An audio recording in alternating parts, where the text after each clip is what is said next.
السلام عليكم ومرحبا بكم في قناتي يوميات مع طبخ وحلويات. اليوم جبت لكم لاسوب بالبروكلي. نروحوا للمقادير وطريقة التحضير. نديروا 3 مغارف زيت،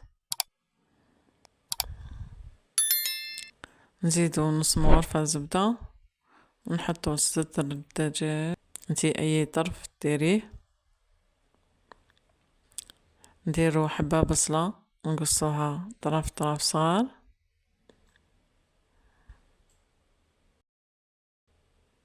نزيدو فلفلة حارة تاني نقصوها ونخليوهم يتقلاو، نديرو كرافس نقصوه تانيك، كركم، فلفل عكري، فلفل كحل، خلطوهم مليح. هزينا 2 حبات بطاطا قصيناهم ثانيك ولحناهم، معدنوس، قد ما يتقلاو الحوايج هكذا تجيب بنين لاسوب.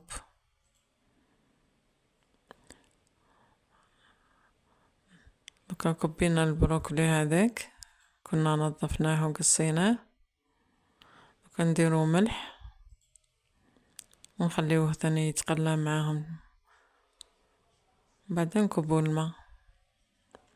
احنا قد ما نقليو هكذا مليح تجينا لاسوب بنينه.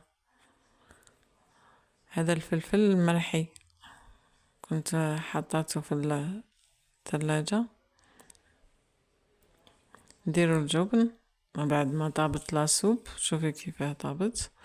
وكان درنا لها الجبن، زدنا لها حشاوش، ودوكا نعصرو شوية قارص، ودوكا نديرو الثوم درناه على الاخر. نزينا هذاك صدر الدجاج قصيناه طراف وحطيناه فيه شوية زبدة،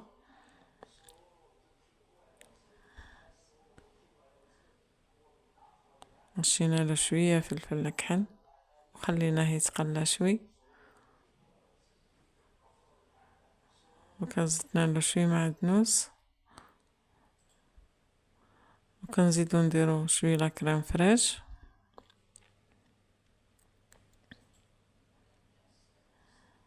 هاد لاسوب جات خفيفة وبنينة وصحية تانيك.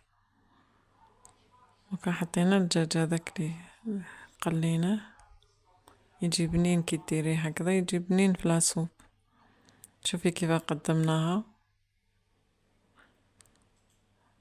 وشهية طيبة، وشكرا. واللي ما اشتركتش في قناتي تشترك ليصلها كل جديد، ونتمنى تجربوا الوصفة وتشاركوني رأيكم في التعليقات، وشكرا.